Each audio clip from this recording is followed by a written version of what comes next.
One of the really intoxicating narratives that we can buy into is this idea that everyone is out to get us. I think part of the reason that becomes so enticing is because it gives us a sense of importance. I mean, we must be significant, important people if everybody are out to get us. But at the same time, I think it is a narrative that's very easy to buy into and sometimes very hard to shake once we give into. And that's dangerous because it stops us from actually evaluating the world honestly and actually seeing the threats around us for what they really are. Saul has killed his thousands, but David his tens of thousands. That sounds poetic, if not a little macabre, but it's also the product of a lot of artistic license that being taken by our English translators. See, there are actually no specific numbers here. More literally, what the crowd sings is that Saul has killed a lot of people. David, he's killed a lot of people too. In fact, one scholar, Ralph Klein, suggests we should probably translate this something like our two heroes have done a heck of a lot of killing in their time. In fact, you can even see that in the text because in verse 6, when it says the men return home, the crowds come out to meet who?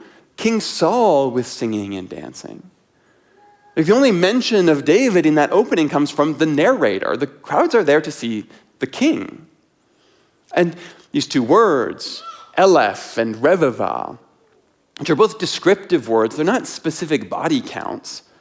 Those are there for poetic effect, not necessarily to create a contrast between the two heroes. Now, it's true, in Hebrew poetry, it's almost always written in parallel couplets. And the positioning is statement and then restatement with emphasis.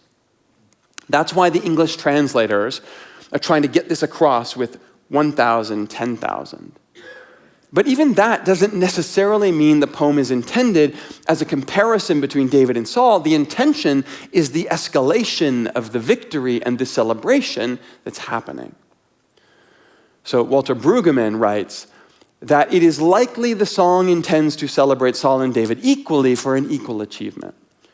In victory, there's no need for destructive comparison. There is enough joy for both of them to share. However, importantly, that's not how Saul sees it. That's actually the point the writer's trying to get across. It's Saul alone who thinks a comparison is being made here.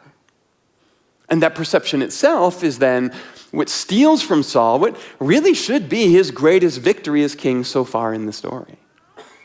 Saul is increasingly losing himself to a worldview that is defined by mistrust and suspicion, anxiety.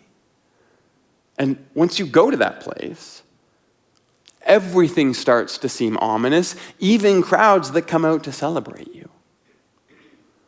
Pay attention to this.